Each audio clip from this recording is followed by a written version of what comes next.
Sexual chemistry, what we try to create with new love interests, and what we struggle to maintain in established relationships. I really like David Deida's approach to sexual chemistry. I like his theory, and I also have implemented the theory and know that it works in practice. So today I'd like to share more of what I've learned. For those who haven't heard, David Deida is a best-selling author of books such as The Way of the Superior Man, Dear Lover. His focus is on spiritual growth through sex and relationships. It's definitely a fun path to take to spiritual growth, and his work has transformed my life. Not only my approach to love and relationships, but how I want to build a fulfilling life for myself. So today's video will draw much upon his material. And what causes sexual chemistry? The short answer here is polarity. Of course, that brings up the next question, which is, what is polarity?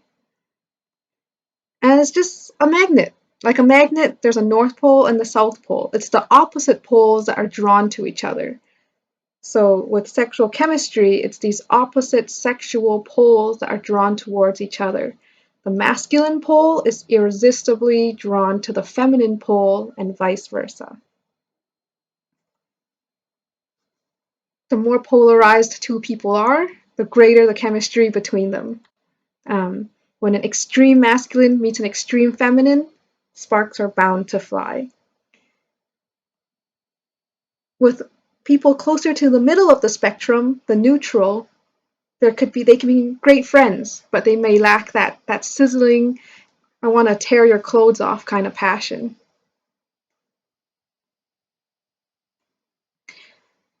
And then, how do the poles look like?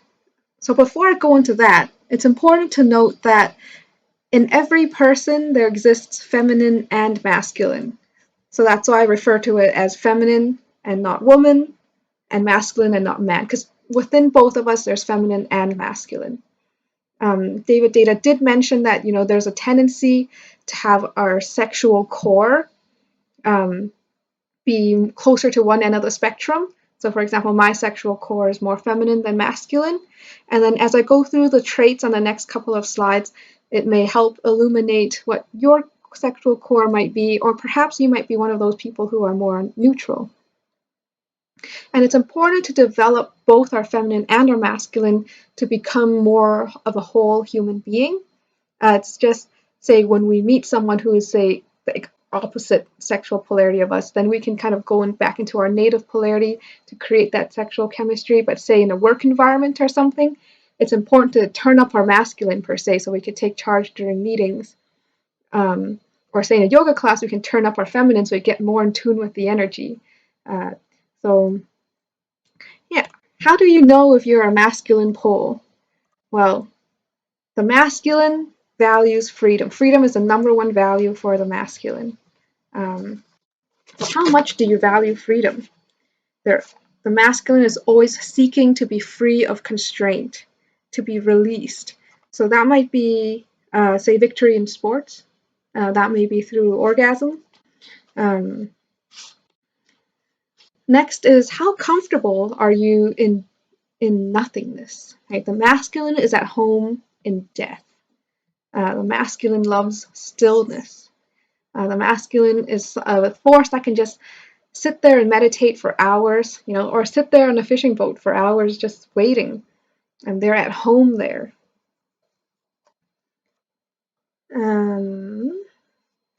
Another note is that the masculine is also seeking those death-like states. So maybe that's deep meditation, or maybe that's through kind of like the numbing bliss of alcohol, or just kind of vegetating in front of the TV. Now, those are masculine tendencies.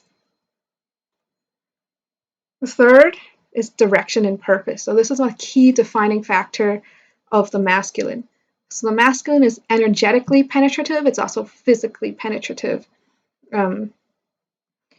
There's this direction that they're striving towards, they're charging towards, and nothing can stray them from their path. The purpose is the most important thing to the masculine. and he will put that ahead of intimate relationships. Third is consciousness and presence. So this is something that the feminine is very, very drawn to. Consciousness is almost like a detachment from life. The masculine is almost an observer of life from the outside looking in. Kind of like recognizing, there's this recognition that the ego, the self, this physical body, these are all temporary, trivial things. And it's through this level of objectivity that the masculine is able to, lay down all his fears and pursue his true purpose with this drive that's unshakable. Another defining characteristic of the masculine is structure. The masculine sometimes can be seen as, cold and rigid, but it's very structured. It's black and white. I've got a schedule. I've got to be here at this time. I'm going to do this at this time. No negotiation. I've set out my day. I'm going to follow my agenda. They're very effective. And the masculine's very good at keeping track of time, very good at keeping track of priorities, and keeping organized. Next, we'll move on to the feminine. So that's basically going to be the opposite of everything that we just talked about. The masculine value is freedom. The first thing the feminine values is love. The feminine yearns for love, both to give and receive love. And this can show up as love in intimate partnership. It can show up as self-love or a greater love for all beings. It's this recognition that, at our very core, there's this infinite divine love. And that's kind of what the third stage feminine will seek. And in future videos, we'll go more into the different stages. Next is the flow of energy. So like how the masculine is at home in stillness, the feminine is at home in flow and movement. There's this ever-changing flow of energy that the feminine feels at home in. The analogy that I like is the feminine is kind of like the wild ocean, always changing, the waves are crashing, whereas the masculine is the stable ocean floor that kind of holds the feminine. The feminine is much more sensitive to subtle shifts in energy compared to the masculine, and much more responsive as well, and expressive. The next trait is receptivity. So just like how the masculine force is penetrative, the feminine is receptive. So the example I like is, in any dance, there's a lead and a follow. And sometimes it looks like the lead is calling all the shots of what's going to happen. But actually, in a good dance, a good dancer will consider the energy, the unique talents, the responses coming from the follow, and integrate them into his decisions. But in order to do that, she has to be receptive to his cues. And in order to be receptive, you have to kind of soften your guard. The feminine softens her guard, and that allows her to take him in even deeper, physically and energetically. Third is radiance. Fourth is radiance. And kind of like how the masculine is that conscious observer. So it's like, what is the observer observing? Well, a lot of times it's this feminine radiance. Feminine is light. She wants to be seen. And it's not only the surface shine, although feminine loves surface shine as well, sparkling jewelry, makeup, but it's like this deeper radiance as well that just comes from this love and joy from her heart. Next one is surrender. The masculine is structure. He provides this container. He provides the riverbank for the river to flow in. So for example, the masculine's good at keeping track of time. he keeps track of the time, and that allows her to let go of that part of her, and then she can just fully lose herself in ecstatic dance or ecstatic sensuality, because she doesn't have to worry, because there's this masculine presence that she trusts, and that's the key word. Like, without that trust, she can't fully surrender, but if there's a masculine presence that she trusts, then the feminine can really surrender. And complete surrender is actually, I find, is a very beautiful, powerful force. It's like a dancer who completely loses herself, or a pianist who just loses himself in the music. There's this surrender, this merging, and masculine traits of logical reasoning, intellectual. Oh, I should be doing this. I should be doing that. That would only add rigidity and take away from the actual moment.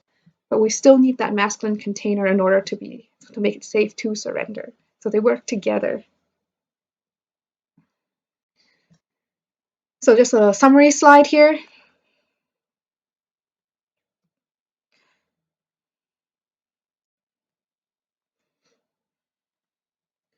And when they meet, there will no doubt be fireworks.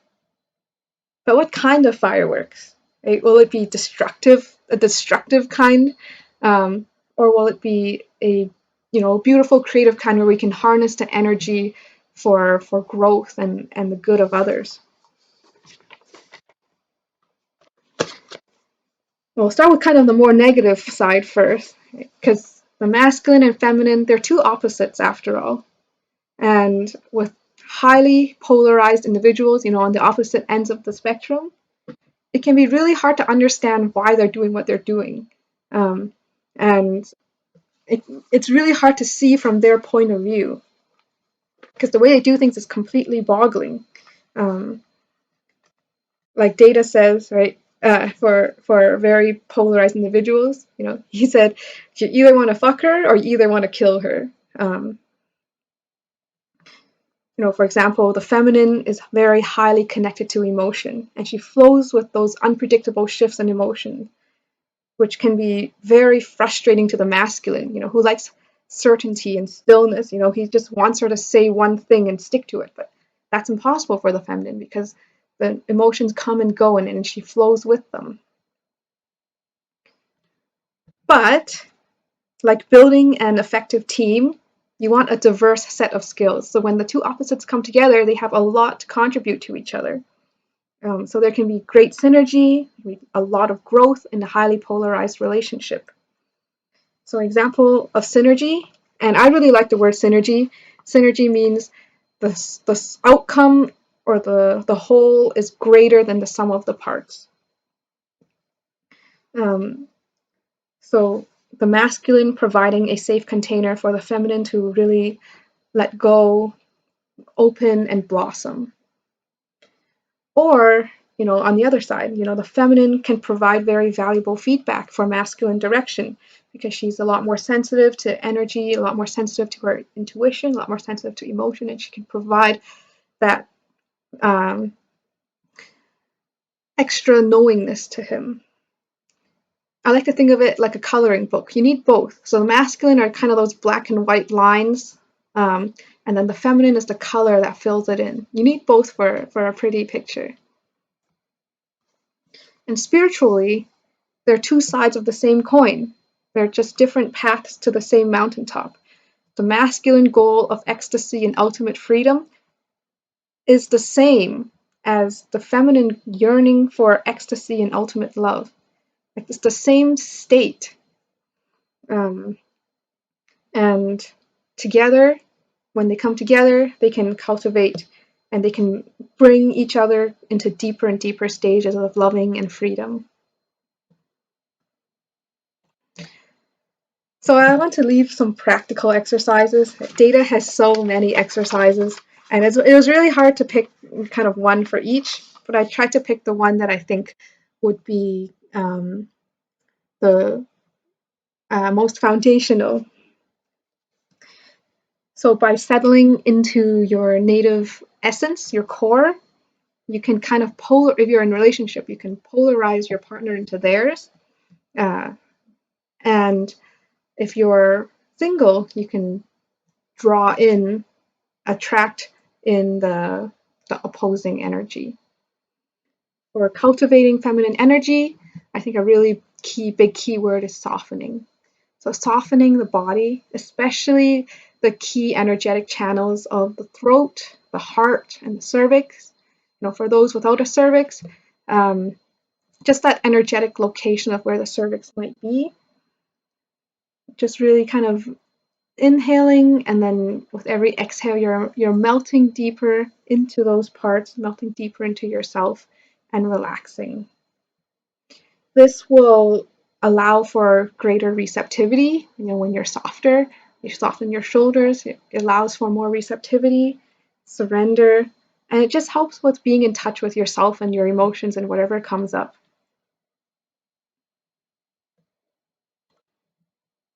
For the masculine, my suggestion is connecting to that idea of death. Earlier we saw memento mori, remember that you die. Death, uh, the urgency of death will bring forth your purpose, what you really want to accomplish, before it all disappears, before you disappear. And that urgency will also provide the motivation and the courage to take action. And it's through further honing this purpose that one really settles into their masculine.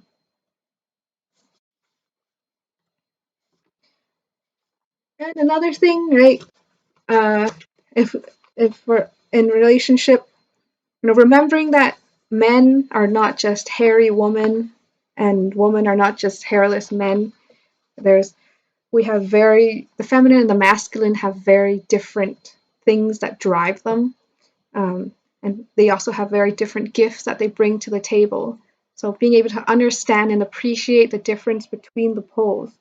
So for example, men are very purposeful. They have blinders on. If there's socks on the ground, they're not going to see them because they're just going to do their purpose, which is maybe straight out the door to work or going to fix the lawnmower or something. uh, but that's part of the package, right? That's part of that purposefulness, and that's something that I love about the masculine. It's just, but every trait, has its pros and cons. And I think the world is a much juicier place the world is a much juicier place because of our differences.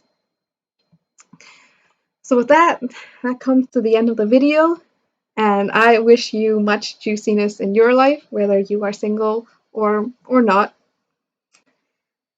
My name is Steph. Please let me know if you have any comments, questions, suggestions, and yeah, thank you for watching.